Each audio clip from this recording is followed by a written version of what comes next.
We are at the Little Beat table, and I'm here with Chef Franklin Becker. And today, fittingly in front of us, we have a lot of roasted vegetables because we're going to be talking about properly roasting vegetables. So where does someone even begin when they want to get started with veggies?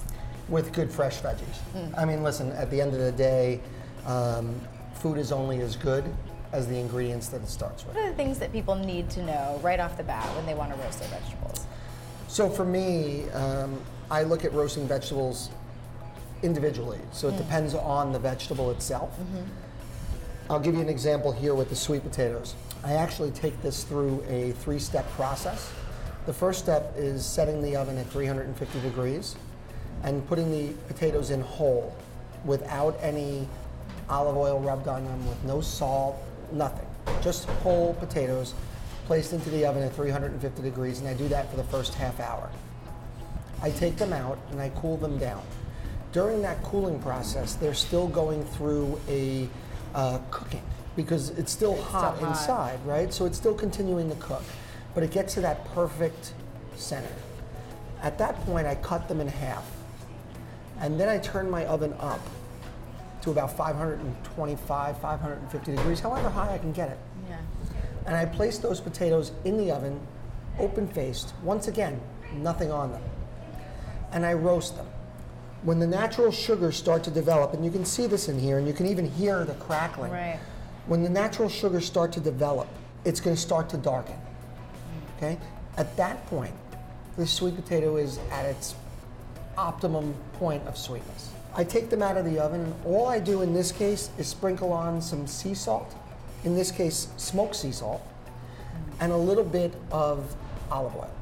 That's all I do here. That kind of goes against, I think, when you're saying that and everybody's sitting at home going like, because of course we think of like, okay, you get them ready, you oil them, you salt them. I mean, is it important to kind of take a step back with each vegetable and take a look at it? And analyze it, and really pinpoint what's going to optimize.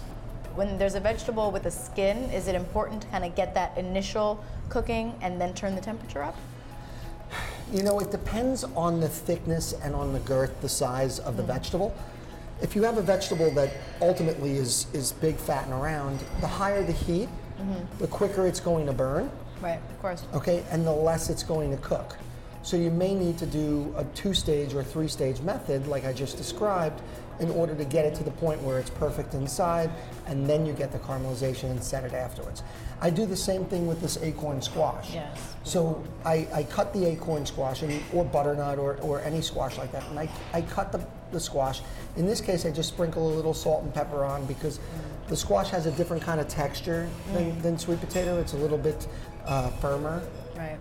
So I want to get some water out of the squash. There's a higher water content there. So I want to get some water out of the squash, so I'm using some salt. And I roast it. Once again, I bake it. Let me rephrase. I bake it at about 350 degrees for a half an hour, after which time I add a touch of honey, because squash has a lower residual sugar content than sweet potatoes does, right? So it needs a little help. So I add some honey, and I roast it in the oven. And at that point, it takes about 8 to 10 minutes. And it only takes about 8 to 10 minutes on the finish here. Right? For everyone who's sitting here going like, but wait, I've been told my whole life to put olive oil on everything. Like, you're saying stop doing that. What is the advantage of not having the oil on there? In this case, I don't need the oil because I don't need to pan fry it. I don't need to do any of those things to it. I want to actually cook it. Taste that squash. I want to taste that sweet potato in its pure, in its purest form. In this case, I'm adding the olive oil after the fact as a finishing, almost like a dressing. So let's talk about vegetables that obviously are a little bit more delicate, because of course you don't want to then blast them right at the end. So how do you deal with, I mean, we have Brussels sprouts in front of us, and I'm thinking these are Jerusalem sunchokes. artichokes. Yeah, Jerusalem artichokes. There so how do we go about with vegetables that maybe are a little bit more delicate? Is it the same process, or so we need to look at time and temperature. Let's talk about Jerusalem artichokes for a second. So they're a lot smaller than these, right? So in this case, we're talking about time and temperature. Right. The two main principles of roasting are time and temperature. How long do you roast it for? Okay, and what temperature do you roast it at? Right. Are going to determine the doneness of the vegetable. So in this case, we're roasting at about 475. So we're dropping down the temperature. And we're going for a slower caramelization of the vegetable. And you do 475 right from the beginning. Correct. And in this case, we're actually using olive oil because we want to caramelize, and the Jerusalem artichoke doesn't, it has starch, but it doesn't have the sugars that are present in this vegetable. Got it. So we're adding some olive oil and we're getting some caramelization. We're also adding some thyme and garlic and some salt and pepper during that process. And we're letting that Jerusalem artichoke kind of lose some of its water. Right. But the olive oil is serving as a protector or a shield over that vegetable to create a crust. So you get two different textures. So is there a hard and fast rule of like when to use oil and when to not use oil? I wish there were. It would make every teaching this vegetable is so much different. easier. Yeah. Every vegetable is different. Yeah. Every vegetable is different. And that's really the first rule of like, don't think of them all as being the same. Yeah, I mean, people aren't the same. Why should vegetables be the We same? roast at different temperatures too. We do. And then what about the Brussels sprouts? So Brussels sprouts, you know, this I roast high and fast. And so I'm roasting it about 500 to 525 for approximately 10 minutes, 11 minutes ballpark. I want the outside to get nice and crisp. Yeah. And I want the inside to be nice and tender. So I'm going for, and so I cut them in half, first of all, so that they all roast kind of evenly. Yeah. And I get some caramelization on the exposed surface.